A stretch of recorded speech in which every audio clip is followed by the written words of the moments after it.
தன்னுடைய இந்தியர்களை எல்லை பகுதியில் பயணம் செய்ய வேண்டாம் அப்படின்னு சொல்லி எல்லாருமே தூதரகத்தை தொடர்பு கொள்ளுங்க அப்படின்னு அவங்க சொல்லிட்டாங்க. எதுக்காக இப்படி ஒரு சண்டை போடுறாங்க அப்படின்னு பார்த்தீங்கன்னா, 817 கிலோமீட்டர் எல்லையை இந்த ரெண்டு நாடும் வந்து பகிர்ந்துக்கிறாங்க. இரண்டினுடைய எல்லை பகுதியில் இருந்தும் லட்சக்கணக்கான மக்கள் இன்னைக்கு வெளியேறிட்டாங்க. தாய்லாந்து கம்போடியா போர், தாய்லாந்துக்கும் கம்போடியாவுக்கும் இடையில இப்போ போர் நடந்துட்டு இருக்குங்க. ரெண்டு நாடுகளுமே சுற்றுலாவை நம்பி இருக்கக்கூடிய நாடுகள். சுற்றுலாவை நம்பி இருக்கிற நாடு என்னைக்காவது சண்டை போடுமா? சண்டை போட்டால் என்ன ஆகும்? லட்சக்கணக்கான பேர் அந்த நாட்டை விட்டு வெளியேறுவாங்க. அதுவும் அந்த நாட்டுக்கு வந்தவங்களெல்லாம் சுற்றுலா பயணிகள் அப்படின்னா, சுற்றுலா பயணிகள் வர்றது நின்று போச்சுன்னா அந்த நாடு எந்த நிலைமை அடையுங்கிறது எல்லாருக்குமே தெரியும். அப்படி இருந்தும் இப்போ சண்டை போட்டுட்டு இருக்காங்க நம்முடைய தாய்லாந்து கம்போடியா. அண்டை நாடான மலேசியா இந்த போரை நிறுத்தணும்னு வேண்டுகோளை வைக்குது. ஐநா சபையில் உடனடியாக அந்த கூட்டத்தை கூட்டி இந்த போரை உடனடியாக முடிவுக்கு கொண்டு வரணும்னு ஐநாவே கண்டன தீர்மானத்தை நிறைவேற்றுது. இப்படிப்பட்ட சூழல்ல ரெண்டு நாடும் ஒருத்தர் மாற்றி ஒருத்தர் குறை சொல்லிட்டு இருக்காங்க. அதாவது தாய்லாந்து கொத்து குண்டுகளை எங்க மேல வீசுது அப்படின்னு கம்போடியா சொல்லுது. கம்போடியா எங்க நாட்டில் உள்ள இராணுவ முகாம்கள் மட்டும் இல்லாம மருத்துவமனைகள், குடியிருப்பு கட்டிடங்கள் மீது அவங்க குண்டுகளை வீசுறாங்க அப்படின்னு அங்க குற்றம் சொல்லுதாங்க.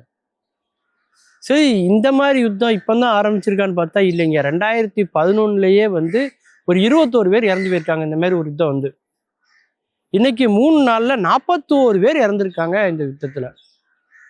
சரி, எதுக்காக இப்படி ஒரு சண்டை போடுறாங்க அப்படின்னு பார்த்தீங்கன்னா, 817 கிலோமீட்டர் எல்லையை இந்த ரெண்டு நாடும் வந்து பகிர்ந்துக்கிறாங்க. அதுல எந்த இடத்துல உங்களுக்கு பிரச்சனை வருது அப்படின்னா, ரெண்டு கோயில்கள் இருக்கு. அந்த ரெண்டும் இந்து கோயில்கள், நம்முடைய சோழ மன்னர்கள் கட்டிய கோயில்கள். நம்ம சோழ மன்னர்களோட தொடர்புடைய அந்த நாட்டில் உள்ள மன்னர்கள் எழுப்பிய கோயில்கள் தான் அந்த கோயில்கள். ஒரு கோயில் பேரு பீரே விகார் அப்படின்னு அதுக்கு பேர். இன்னொரு கோயில் பேரு தாமுயன் தம் அப்படின்னு இன்னொரு கோயில் பேர். அந்த பீரே விகாருங்கிற அந்த கோயில் வந்து பார்த்தீங்கன்னா மலை மேல இருக்கு.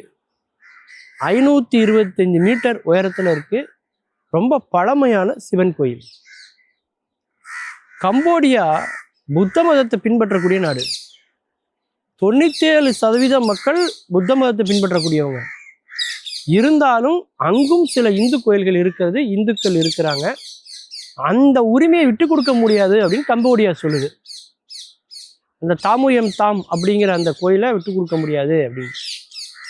அதாவது இதுல ஒரு கோயில் வந்து தாய்லாந்துக்குன்னு சொல்லி உலக நீதிமன்றங்கள் முடிவு செஞ்சதை அவங்க ஏற்க மறுக்கிறாங்க. அவங்க எல்லைக்குள்ள இருக்கக்கூடிய கோயில்ல போய் இவங்க போய் வழிபாடு செஞ்சுட்டு வராங்க. இப்படிப்பட்ட சூழ்நிலையில தான் இந்த யுத்தம் வந்து இன்னைக்கு நடந்துட்டு இருக்கு. தாய்லாந்துடைய தலைவர் வந்து சொல்லியிருக்காரு, இந்த போர் விரைவில் வந்து நாங்கள் வந்து முடிவு கொண்டு வருவோம் அப்படின்னு சொல்லியிருக்காங்க.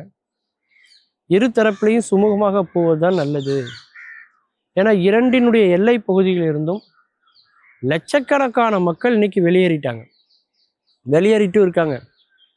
இந்திய அரசாங்கம் தன்னுடைய இந்தியர்களை எல்லை பகுதியில் பயணம் செய்ய வேண்டாம் அப்படின்னு சொல்லி எல்லாருமே தூதரகத்தை தொடர்பு கொள்ளுங்க அப்படின்னு அவங்க சொல்லிட்டாங்க.